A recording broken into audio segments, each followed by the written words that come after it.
Namaskar, all my sales executive, group leader and team manager, assistant brand manager and brand manager.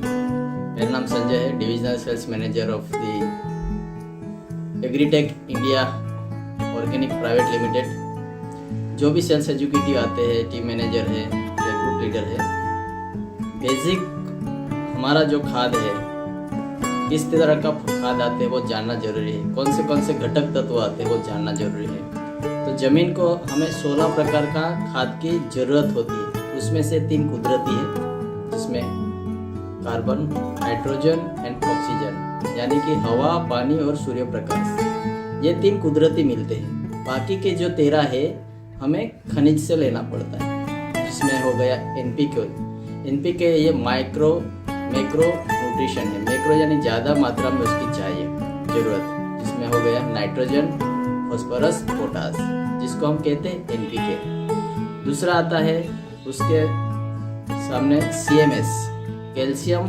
Magnesium और sulphur, यानी कि ये 3 हो गए, कैल्शियम, मैग्नीशियम और सल्फर। ये तीनों की भी आवश्यकता बहुत ही ज़रूरत है। ये अपने क्रॉप को बहुत मात्रा में लगते हैं। उसी तरह हमें माइक्रोन्यूट्रिएंट्स की भी ज़रूरत होती है, जिसमें 7 प्रकार के लगते हैं, जिसमें आ गया zinc, boron, iron, molybdenum, manganese और फेरस।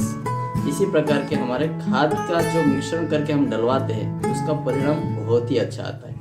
पाक को वायरस से बचाने में, इल्ली से बचाने में से, ये सभी प्रकार का हम खाद मिक्स करवा के फार्मर को डलवाएंगे, हमारे किसान भाई को डलवाएंगे, तो उसका उत्पादन बहुत ही अच्छा आएगा और लोग आपका ही रिकमेंड करेंगे। तो हमेशा ध्यान रखें ये 13 तत्व उसकी ज़मीन में जा रहा है कि नहीं जा रहा है, और ये प्रकार के खाद वो किसान डाल रहा है कि नहीं। और दूसरा हमें खास ध्यान रखना है उसको बजट में, उसके कम बजट में उसका उत्पादन बढ़ाने के हमें प्रयास करना है। तो ये हमें बहुत चीज़ें ध्यान में रखना है।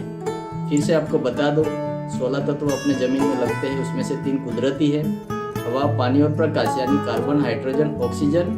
दूसरा आता है एनपीके यानी नाइट्रोजन, फॉस्फोरस, पोटास और सीएमएस, कैल्शियम, मैग्नीशियम, सल्फर और माइक्रोन्यूट्रिएंट्स हमें यूँ समझे कि जैसे हम सब्जी बनाते हैं, 5 किलो आलू, 5 किलो बैंगन, उसमें हमारा जो मसाला लगता है, तेल हो गया, मिर्ची हो गया या नमक हो गया, इसकी मात्रा कम लगती है। ऐसे ही माइक्रोन्यूट्रिएंट्स हमें ज़मीन में डालना है।